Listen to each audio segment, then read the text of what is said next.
My sister persuaded our dad. I was labeled unstable, seized my house, placed me under guardianship, and controlled my inheritance. You're sitting down for dinner with your own father, and suddenly, your sister walks in with a lawyer, paperwork in hand, ready to declare you financially incompetent. What would you do? Because that's how my family, the people who were supposed to have my back, launched a shocking takeover attempt that turned my life into a legal battlefield. I never thought I'd be telling a story like this. I'm Michael, 28, a software engineer. And honestly, I've always been pretty on top of things. Good credit, no debt except my car, even managing rental properties since I was 24. That's important context for what's about to unfold, because it makes what happened even more bizarre. 6 years ago, my mom passed away from cancer. It ripped our family apart, but we pulled together. My sister, Jennifer, who's 30, moved back home to help Dad through his grief. I, being the one good with details, handled all the financial fallout, the funeral, insurance claims, Mom's estate. Dad even told me how impressed he was with my organizational skills. It felt like we were a team, a grieving family navigating loss. Then, last year, my grandma, Mom's side, passed. She left me 2 rental properties in her will. She knew I loved real estate, had helped her manage them. Jennifer received an equivalent cash inheritance, so on paper, everything was fair. These properties, a duplex and a single-family home, net me about $3,000 a month after expenses. I've been reinvesting every penny back into them, making improvements, saving for more. It was a legacy, a passion project, and a smart investment. But that's where things started to get twisted. About 3 months ago, Jennifer began making these snide comments. I bought a used truck to haul materials for renovations, splurging on toys, she told Dad. I took a week off work to renovate a unit myself, playing landlord instead of working a real job, she scoffed. I brushed it off. Sibling jealousy, I thought. Then came dinner last week. Dad called me over, normal stuff. But Jennifer was there. And she had a stack of documents. And a lawyer friend of hers, Christopher. They sat me down like I was in trouble. Like this was an intervention. Christopher started explaining that Dad was concerned about my financial decision-making. He thought Jennifer should become a co-manager of my inherited properties. I literally laughed. I thought it was a joke. A really bad, elaborate joke. It wasn't. Dad looked me straight in the eyes. I've been watching your reckless spending, Michael. I think you need guidance. My reckless spending? I was floored. Examples, Dad? Specifics? Jennifer, with this sickeningly condescending tone, pulled out a folder. She had photos of my truck. Receipts from Home Depot for renovation supplies. Even screenshots from a vacation I took to Colorado last month, paid for entirely by my software engineer's salary, mind you, not a penny of rental income. Michael, she cooed, you're hemorrhaging money. These properties could be worth so much more if they were managed properly. Dad and I just want to help you. My blood ran cold. I couldn't believe what I was hearing. Dad, I asked, my voice shaking, do you remember who handled Mom's entire estate? Who's been managing rentals successfully for 4 years? Who has zero debt and perfect payment history? He just kept repeating, Jennifer opened my eyes to your problem. Then Christopher dropped the real bomb. Paperwork. For Jennifer to become a financial co-guardian of my assets. Not just the inherited properties, but any future inheritances. It would give her equal say in all decisions. Require both our signatures for anything over $500. I didn't say another word. I stood up. I walked out. And I haven't answered a single one of their calls since. I've been obsessively reviewing my finances. My properties are cash flow positive. I have 6 months of expenses in my emergency fund. My renovation budget is carefully planned, 20% contingency. I even hired a property management company last year to handle things professionally. Was I missing something? Was this normal? For a parent to try and seize control of an adult child's money when they're demonstrably responsible? I had a meeting with my own lawyer, Patricia. And she uncovered some truly disturbing information. Jennifer had been unemployed for 8 months. She told Dad it was a sabbatical, but Patricia's investigator found she'd been fired for expense account fraud. She was living off her inheritance from Grandma, and it was running out. This wasn't about helping me. This was about her desperation. The same day I met with Patricia, Jennifer made her move. She showed up at both my rental properties with Dad and Christopher, introducing herself to my tenants as the new property manager. She told them all future rent checks should be made out to her, and she'd handle all maintenance. My property management company called me immediately, completely confused. When they told Jennifer she had no authority, she pulled out a document, supposedly signed by me, giving her temporary management rights.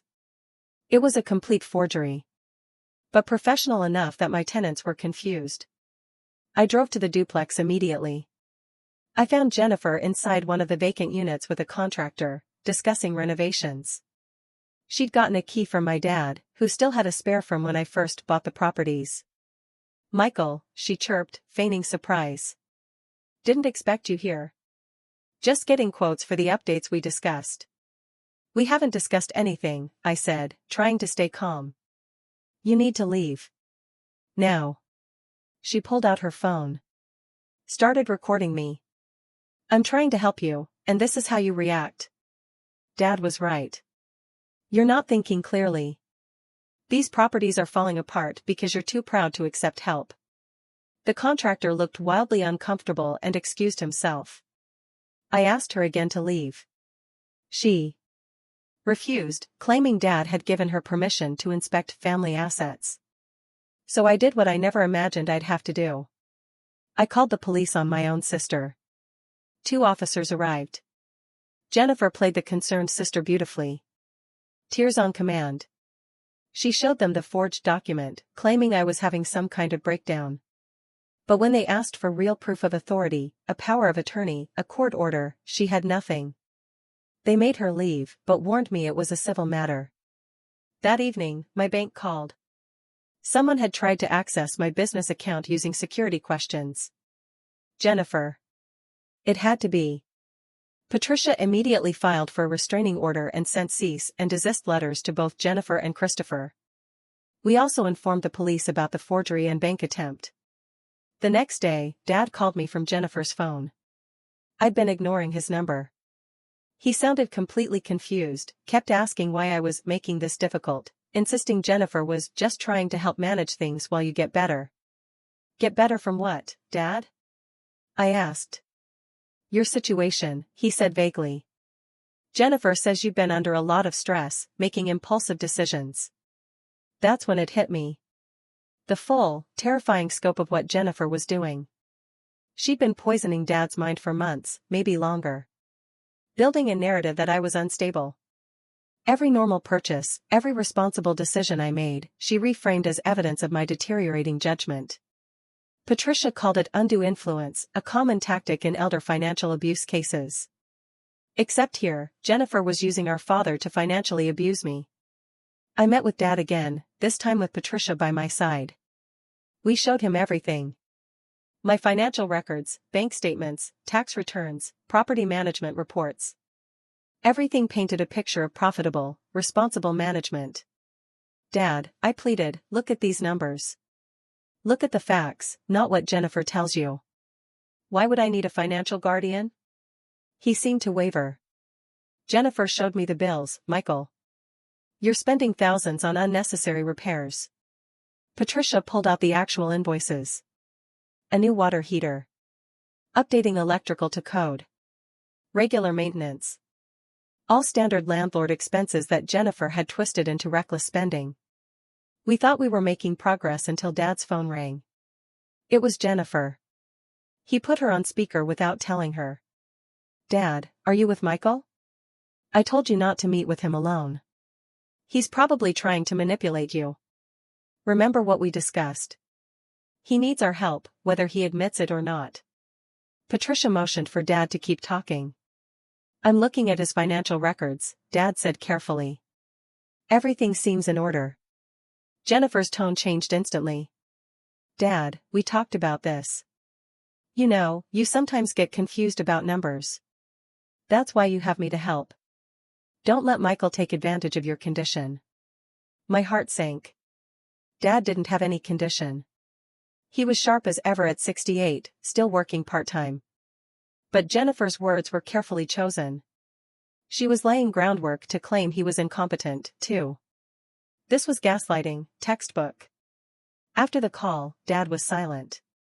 She's been telling me I've been forgetting things, he finally said. Missing conversations we never had. Maybe she's right. Maybe I am getting confused.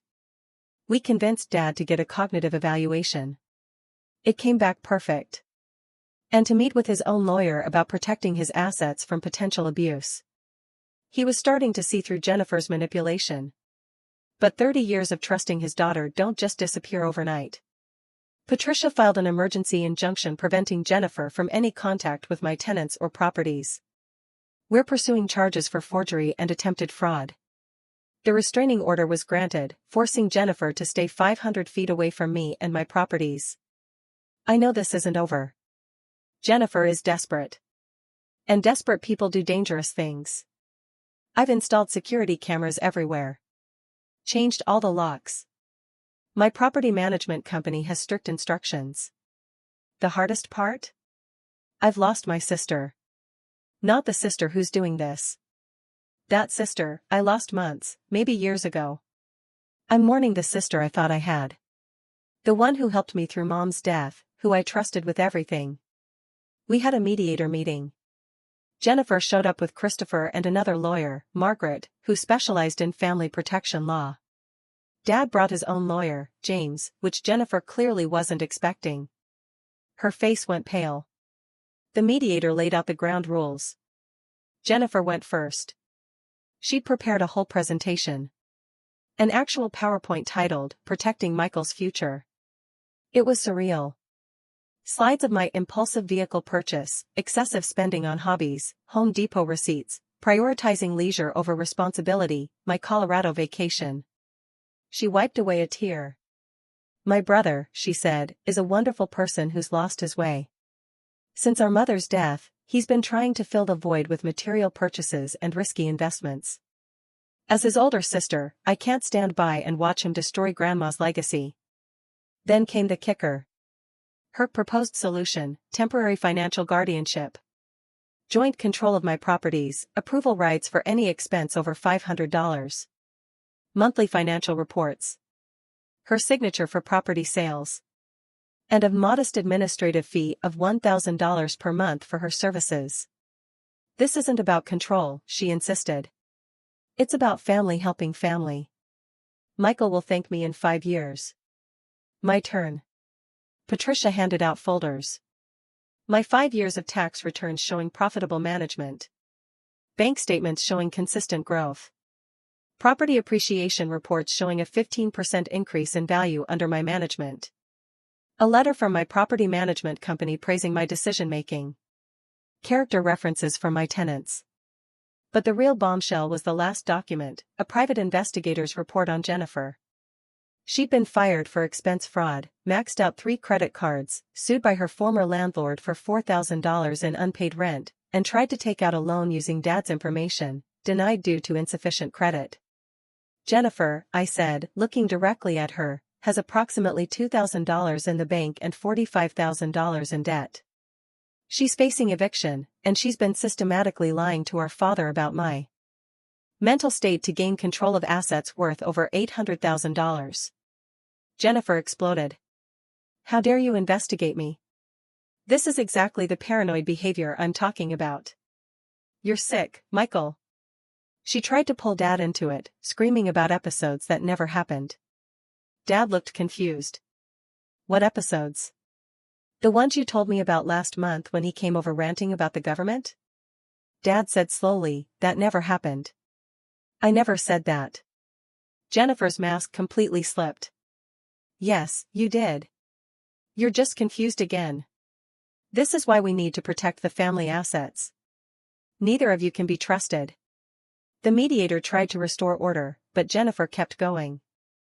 I've been carrying this family for months, living at home, taking care of Dad, watching Michael squander everything. I deserve compensation. Is that what this is about? I asked. Money? I'm broke, she screamed. Is that what you want to hear? I'm broke because I gave up everything to take care of this family. You got the properties. I got nothing. You got $300,000 in cash, Dad said quietly. The same value as Michael's properties at the time. Which is gone because I've been unemployed taking care of you. James, Dad's lawyer, pulled out bank records. According to these, Ms. Jennifer, you spent $180,000 on a failed cryptocurrency venture.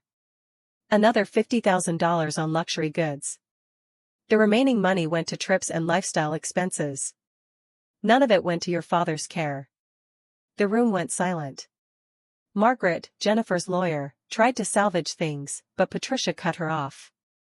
Your client forged legal documents, attempted bank fraud, and has been gaslighting an elderly parent. We have recordings. And that's when I played them. Recordings of Jennifer telling Dad not to trust his own judgment. Claiming he was getting confused. Margaret's face went white. They left the room for a private conference. When they returned, Jennifer looked defeated but still defiant. Margaret spoke carefully.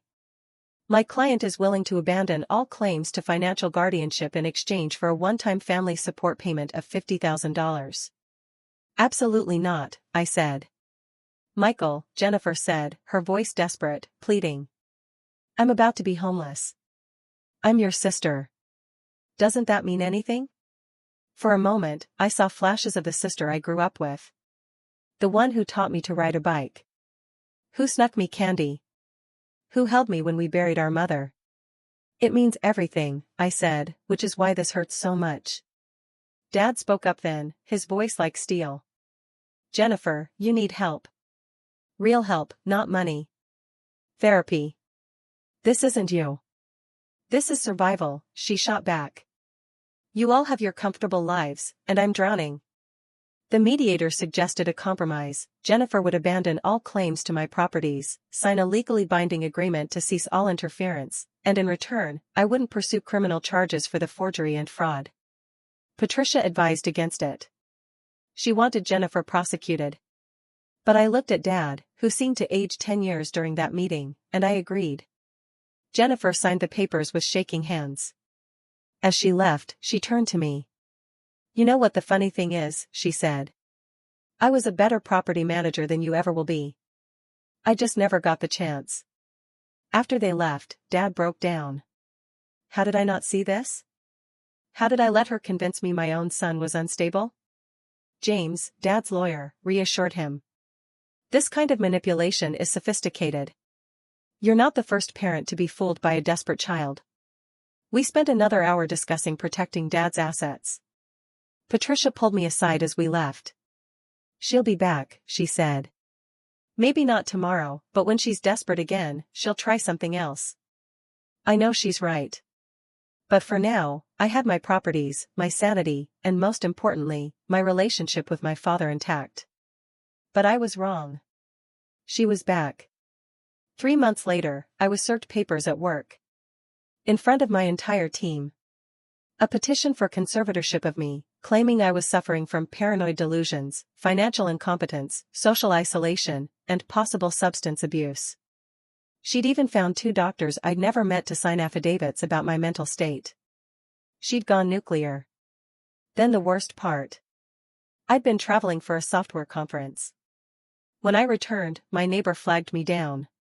Hey, your sister said you asked her to house sit. She's been here since Wednesday. My blood ran cold. I rushed to my front door. The locks had been changed. Through the window, I could see Jennifer, calmly drinking coffee at my kitchen table. She saw me. Waved cheerfully. I called the police immediately. Jennifer met them at the door with a stack of papers. Officers, I'm so glad you're here. My brother is having another episode. I'm his court-appointed temporary guardian. Here's the documentation. She produced an emergency conservatorship order, signed by a judge in a neighboring county, dated 3 days prior. It gave her temporary control over my person and estate. I shouted, "This is fraudulent. I was never served." Jennifer, a mask of fake concern, replied, Michael, you were served at your last known address. It's not my fault you've been unstable and traveling erratically. The officers looked at the paperwork, then at me. Sir, this appears to be a valid court order. You'll need to sort this out with the judge. They couldn't help me. I was effectively homeless. Patricia arrived within the hour. Jennifer had filed using an old address, knowing I'd never received the documents. When I didn't appear for the emergency hearing, the judge granted temporary conservatorship based solely on Jennifer's testimony and those questionable doctor affidavits. This is blatantly illegal, Patricia said, but it'll take time to undo. In the meantime, Jennifer contacted my employer claiming medical leave. She called my property management company. She accessed my mail. She even started a social media campaign, a Facebook page called Praying for Michael's Recovery, posting daily updates about my struggle with mental illness, sharing old photos of us with captions like remembering better days before the paranoia took hold. Friends started reaching out, concerned. My professional reputation was being destroyed in real time. Finally, we got our hearing. Judge Sarachan presided. And from the moment she started speaking, I knew she wasn't buying Jennifer's act. She grilled Jennifer about why she filed in a different county, about the doctors who never examined me, about the old address used for service. Jennifer had no answers. The judge ordered an immediate psychiatric evaluation by a court-appointed psychiatrist. Dr. Brian Williams spent 3 hours with me. His report was damning for Jennifer. Mr., my last name, shows no signs of mental illness, cognitive impairment, or inability to manage his affairs. On the contrary, he presents as a highly functioning individual with above-average financial acumen. The petition for conservatorship appears to be motivated by financial gain rather than genuine concern for his welfare. Judge Chen's ruling was swift and brutal. The emergency conservatorship was immediately dissolved. Jennifer was ordered to vacate my residence within 24 hours, return all property, rent checks, and documents immediately. She was barred from filing any further conservatorship petitions. And the matter was referred to the district attorney's office for potential criminal charges. Ms. Jennifer, the judge said coldly, you have perverted a system designed to protect vulnerable adults. You have weaponized the court against your own brother for financial gain. She also ordered Jennifer to pay all of my legal fees and hotel expenses. Jennifer broke down. Not the manipulative tears from before. These were tears of genuine despair. I'm going to be homeless, she whispered. Then perhaps you should have thought of that before attempting to steal your brother's home, Judge Chen replied. As we left, Jennifer approached me. Michael, please. I know I went too far, but I'm desperate. Just alone. Anything? I looked at her. Really looked at her. She'd lost weight. Her clothes were wrinkled. Her designer handbag replaced with a worn tote. Get help, Jennifer, I said. Real help. Then maybe we can talk. I can't afford help. I can't afford anything. Dad stepped forward. He'd been silent through the hearing. But now he spoke, his voice firm. I'll pay for therapy. Real therapy. But you have to go, and you have to stay away from Michael and me until you complete the program. Jennifer nodded frantically. And Jennifer, Dad's voice was steel, if you ever try anything like this again, with anyone, I'll personally make sure you're prosecuted to the fullest extent of the law. That was 2 weeks ago. Jennifer vacated my house, after causing $3,000 in damage, which Patricia is pursuing in small claims. She's supposedly in therapy now, though I blocked her on everything. The criminal investigation is ongoing. My employer was understanding. My property management company never wavered. The emotional toll, though, has been significant. I've started therapy myself to process the betrayal. My therapist, Dr. Nancy Chen, helped me understand that Jennifer's actions, while inexcusable, came from a place of genuine desperation mixed with narcissistic entitlement. In her mind, Dr. Chen explained, your grandmother should have left everything to her as the oldest.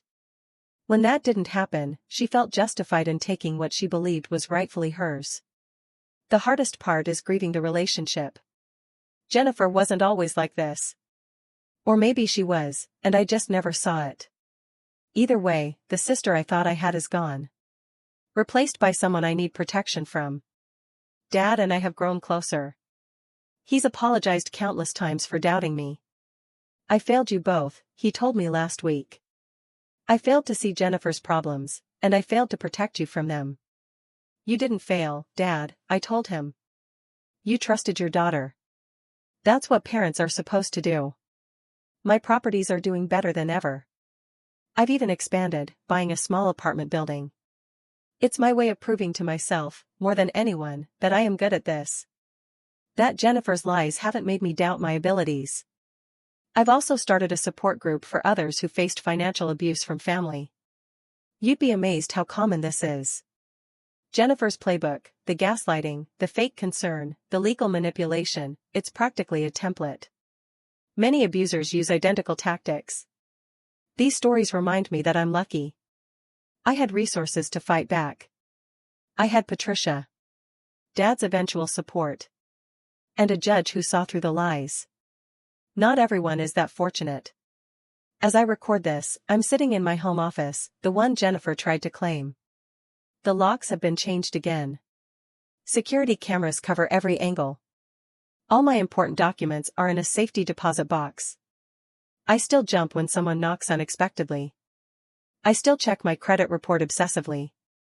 I still wonder if Jennifer's out there planning her next move. But I'm not living in fear. I'm living in awareness. There's a difference. 6 months after the conservatorship ruling, I got a letter. No return address, but Jennifer's handwriting. Michael, it began. I know I'm not supposed to contact you. I'm not asking for forgiveness or money or anything else. I just wanted you to know that I finally understand what I did to you. Therapy has been hard. I'm starting to see the person I became, the person who tried to destroy her own brother for money. She admitted to all her lies, her desperation. I don't expect you to ever speak to me again. I wouldn't if I were you. But I wanted you to know that I know what I am, what I did, and that I'm trying to become someone else. I've read that letter dozens of times. Some days I believe it's genuine. Other days, I think it's just another manipulation. Maybe it doesn't matter. I didn't respond. I won't. Some bridges, once burned, can't be rebuilt. They just become reminders of where not to walk again. But I kept the letter. Not out of sentiment, but as evidence. Patricia says I'm paranoid. Dr. Chen says I'm protecting myself. They're both right. Dad's doing well. He's dating someone new, a retired teacher named Helen, who makes him laugh. She told me once, everyone has that one relative. The key is not letting them define the whole family. My properties continue to thrive. That apartment building I bought is now valued at 20% more than I paid. My tenants are happy. My books are balanced. And my future is secure. Sometimes I drive by the duplex that started all this, Grandma's first gift to me. I think about how Jennifer saw it as an injustice to be corrected, rather than a torch to be carried forward. We make choices every day about who we want to be. Jennifer chose envy over love, manipulation over honesty, theft over work. I chose to protect what was mine, to value truth over family harmony, to build rather than tear down. Neither of us emerged unscathed. But only one of us emerged with integrity intact. To anyone facing something similar, document everything. Get a lawyer immediately. Don't let family ties blind you to abuse. And most importantly, don't blame yourself for not seeing it coming. Predators often wear familiar faces. I'm not just surviving anymore. I'm thriving. And that, more than any legal victory, is the best revenge against someone who tried to convince the world I was incompetent. Jennifer was right about one thing in her letter: I am the better one. Not because I was born that way, but because when tested, I chose to be. And that's a choice we all get to make, every single day. Choose wisely. Your future self will thank you. Have any of you experienced family members trying to control your finances or gaslight you like this? I'm genuinely curious to hear your stories and what you did. Let me know in the comments below.